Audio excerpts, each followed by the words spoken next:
Bah déjà, j'espère que tu vas bien, que tout se passe bien pour toi. Hop, je rapproche le micro, sinon tu ne m'entends pas très bien.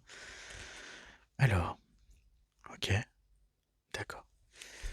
Si tu veux, moi j'ai reçu de nouveaux livres, des livres plutôt sympas, et je pourrais te les présenter. Ouais, ok. Alors déjà, comme on est dans une bibliothèque, on va baisser le volume, c'est-à-dire qu'on va se mettre à chuchoter. Ok. Alors, toi déjà dans un premier temps, qu'est-ce que tu aimes comme, comme livre?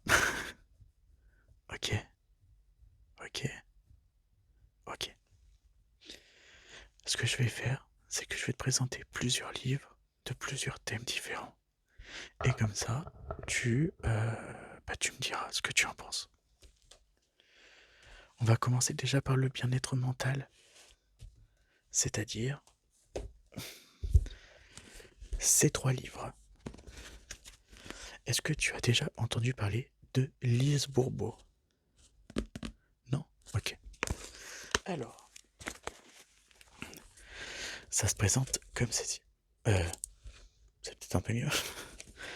Alors, on va commencer par le premier, qui s'appelle Les 5 blessures qui empêchent d'être soi-même. Donc sur ce livre-là, on va parler d'humiliation, de rejet, de trahison, d'injustice et d'abandon. C'est un livre assez facile à lire, qui est vraiment très sympa, pas très long. Je crois qu'il fait 250 pages à peu près, qui est très intéressant et qui peut t'apprendre beaucoup de choses sur toi-même. Ensuite, après celui-là, je peux avoir La guérison des 5 blessures. Alors, La guérison des 5 blessures, c'est la suite de celui-ci. Celui-ci t'apprend à cibler le problème, et celui-ci, il t'apprend à guérir le problème. Toujours pareil, sauf que celui-ci, il a une petite particularité, c'est qu'à la fin de chaque chapitre, voilà, hop, à la fin de chaque chapitre, tu as une page. Il est où mon bâton? Il est là mon bâton. Tu as une page, et, et sur cette page, tu peux écrire ce que tu veux. En fait, à la fin de chaque chapitre, tu vas avoir une page où c'est noté: suite à la lecture de ce chapitre, voici ce que je décide d'appliquer dans ma vie. Et là, tu prends ton meilleur crayon de papier et tu notes.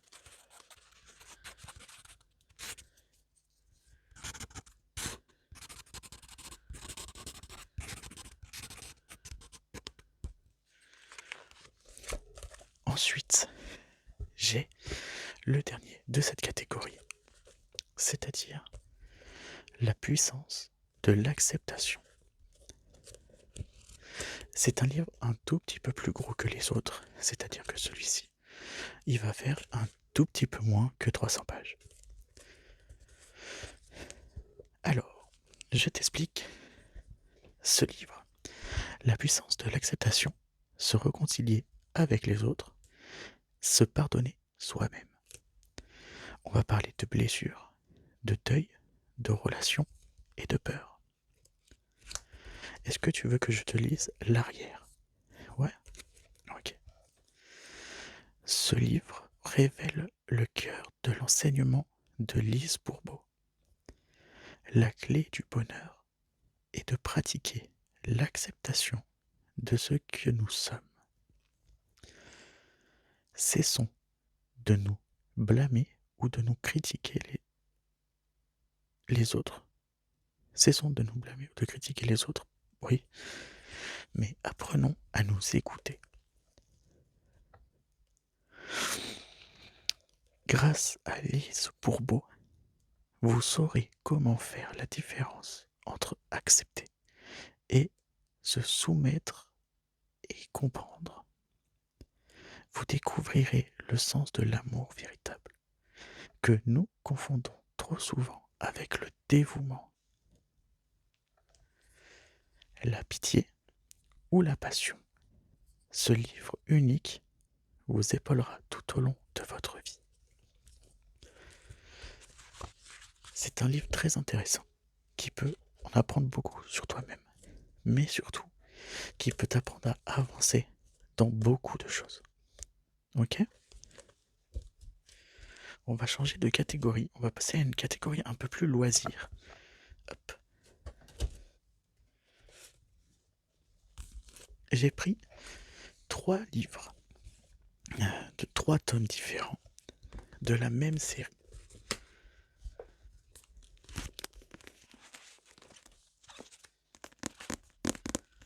Alors, qu'est-ce que j'ai pris ? La série s'appelle Les détectives maladroits. J'ai pris le tome 3, le tome 10 et le tome 14. Ces livres-là, ce sont de la littérature un peu pour adolescents, préadolescents et grands enfants. C'est-à-dire que si tu as plus de 12 ans, allez, 10 ans, 12 ans, et que tu aimes lire, ce seront des livres parfaits pour toi. On va suivre l'histoire de Lucie, qui est là, et de Bastien, qui est là. Chaque livre est une nouvelle aventure. Donc chaque tome est une nouvelle aventure. Par exemple, dans le tome 3, Panique à la mairie. Sur la couverture, on voit le maire un peu chauve, ainsi qu'une affiche avec un chien. Donc, on pourrait croire qu'il y a peut-être le maire du chien. Non, pas du tout. Le chien du maire qui a été volé. Dans le tome 10, Mystère au 47 rue des Lilas. Donc là, on voit quoi ? On voit Lucie, on voit Bastien et on voit un chat roux avec une sorte de petite bulle de dialogue ici. On pourrait croire que peut-être le chat parle.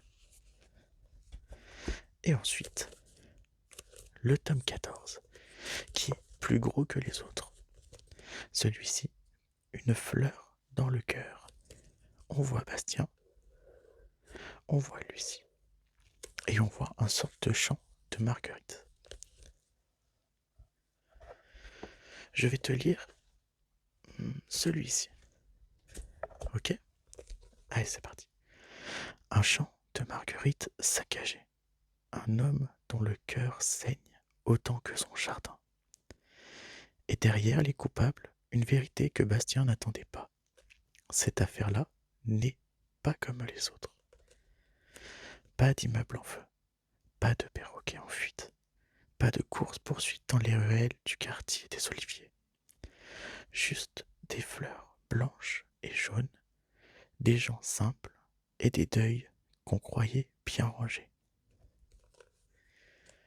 Bastien va découvrir que certaines enquêtes ne se résolvent pas seulement avec un carnet et un stylo. Parfois, il faut aussi mettre les mains dans la terre. Ce sont des livres très simples à lire, comme tu peux le voir, avec une mise en page plutôt brute, je te dirais. Et on va dire que c'est des livres qui sont pas pris de tête. Ensuite, on va passer à la 3e catégorie qui va être un peu plus adulte.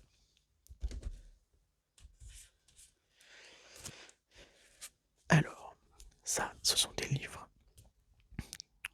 qu'on pourrait juger un peu plus adultes. Pourquoi ? On va commencer par le premier. L'art du bonheur. Par le Dalai Lama. Alors, je te le montre. C'est un livre qui a bien vécu déjà.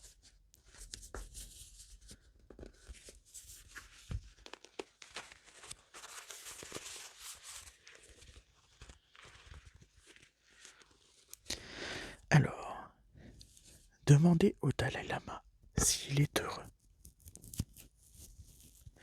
Il vous répondra oui, sans hésiter. Car le Dalai Lama est selon lui le but de toute. Car le bonheur. Pourquoi j'ai dit pas. Waouh. Pardon, excuse-moi. Le bonheur est selon lui le but de notre existence. C'est ce qui explique dans cet art du bonheur, mélange surprenant de sagesse, plusieurs fois millénaire, de bon sens, de réflexion et de conseils concrets que nous pouvons tous appliquer.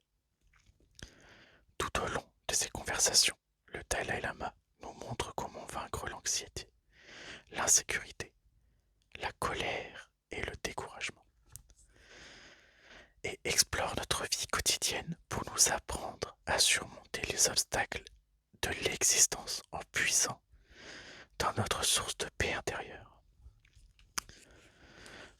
C'est-à-dire que ce livre explique beaucoup de choses, mais surtout, c'est un livre qui ne prend pas la tête. C'est-à-dire qu'il va t'expliquer comment le Dalai Lama voit le bonheur. Et je pense que c'est assez enrichissant comme livre. Ensuite, on va passer à celui-ci.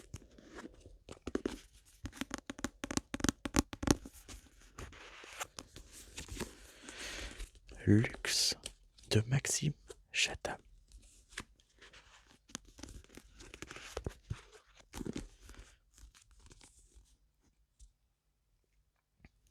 Alors, on va dire que celui-là, c'est un thriller.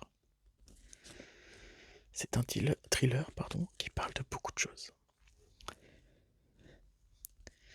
Les scientifiques, comme les religieux, ne peuvent expliquer ce qu'elle est ou ni d'où elle vient. Elle va transformer. En fait, je te lis des livres, mais j'arrive même pas à lire moi-même. Ça va être compliqué. Elle va transformer pour toujours le quotidien du monde en entier, en particulier l'existence d'une mère et de sa fille, tout en posant la question qui nous obsède tous. Nos vies ont-elles un sens? Oh, voilà. Ce livre-là parle de beaucoup de choses. Mais surtout, ici, il y a une petite mention spéciale qu'il vaut mieux lire. Avec Luxe, le livre, l'auteur nous plonge dans un roman d'anticipation où s'invite urgence écologique, amour et réflexion sur l'avenir de l'humanité. Et ça, c'est vraiment pas mal. Par contre, on va dire qu'il faut être un peu plus adulte pour le lire, car il est un peu plus compliqué, et surtout, on a à peu près 650 pages. Donc c'est un gros roman, surtout pour les personnes qui n'aiment pas lire. Ensuite, on a celui-ci, qui est un peu plus sombre, qui s'appelle La constance du prédateur. Pareil, toujours par Maxime Chatham. Alors, ce livre-là est un livre d'épouvante, un peu horreur, qu'il vaut mieux éviter de lire si on est sensible. Je ne vais pas te lire l'arrière, mais en tout cas, sache que c'est un très bon livre, qui fait à peu près 500 pages, et qui est vraiment riche d'émotions, mais qui peut vite te faire peur intérieurement. Donc, si tu n'aimes pas tout ce qui est horreur, épouvante, ce n'est pas la peine. On va passer par la dernière catégorie. Je vais l'appeler la catégorie amoureuse. Ouais, c'est très bien comme ça. Le premier de Marc Lévy.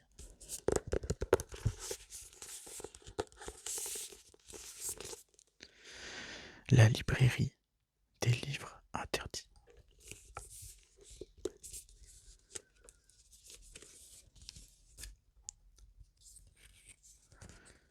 Mitch, livraire passionné, est arrêté un matin pour un crime impensable. Il a transgressé la loi en vendant des livres interdits. Après 5 ans de prison, il n'a qu'un désir, retrouver sa liberté et sa librairie. Mais le destin en a décidé autrement.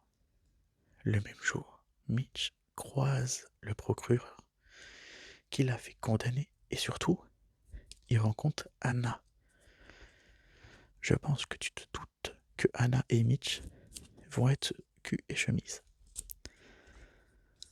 Une jeune chef qui pourrait bien être la femme de sa vie. C'était sûr.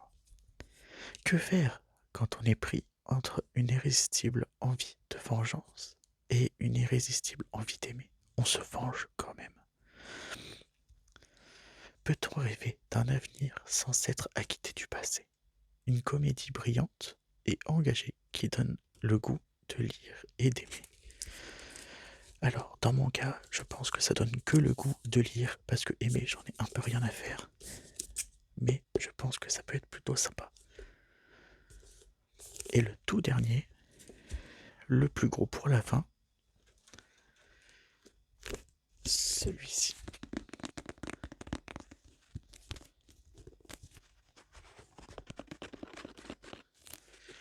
Alors, le plus gros, oui, mais surtout, c'est celui qui a le moins de pages. Il faut savoir que les pages sont tellement épaisses qu'on a l'impression qu'il est énorme. Il est tout petit, voilà. Et surtout, c'est écrit en énorme dedans. Alors, ça s'appelle Love Simon. Il y a un film qui est sorti il y a quelque temps au cinéma. Et ces petits personnages sont les acteurs du film. Donc ce livre est sorti après le film. Alors, pour t'expliquer un peu ce livre, c'est un livre où on parle de Simon. Lui. Lui. Il faut savoir que Simon, c'est un garçon qui doit avoir 16 ou 17 ans. Et surtout, qui aime les garçons. Enfin non, qui aime un garçon. Sauf que ce garçon, il le connaît pas. En fait, ce garçon, il l'a rencontré sur un forum. Il connaît ni son nom, ni son âge, ni quoi que ce soit. Et du coup, c'est à peu près ça le but de l'histoire. C'est qu'il découvre qui est le garçon qu'il aime. Voilà. C'est tout bête, c'est tout fameux, c'est tout bon. Donc voilà. Sur ce, j'espère que tu as aimé la vidéo. J'espère que tu as aimé tous ces livres. Et surtout, c'était la première fois que je faisais une vidéo un peu en soft spoken, c'est-à-dire en chuchoté, mais aussi en voix très basse. Je suis pas super doué, mais j'essaye. Donc, tu me dis ce que tu en penses. N'oublie pas à t'abonner, à liker et surtout à écrire en commentaire ce que tu as aimé, ce que tu as moins aimé. Si tu as des conseils ou autres, ça me ferait extrêmement plaisir. Sur ce, je vais te souhaiter une bonne soirée, un bon week-end et j'espère que le début de semaine prochaine sera super pour toi. Sur ce, je t'embrasse et on se retrouve la prochaine fois.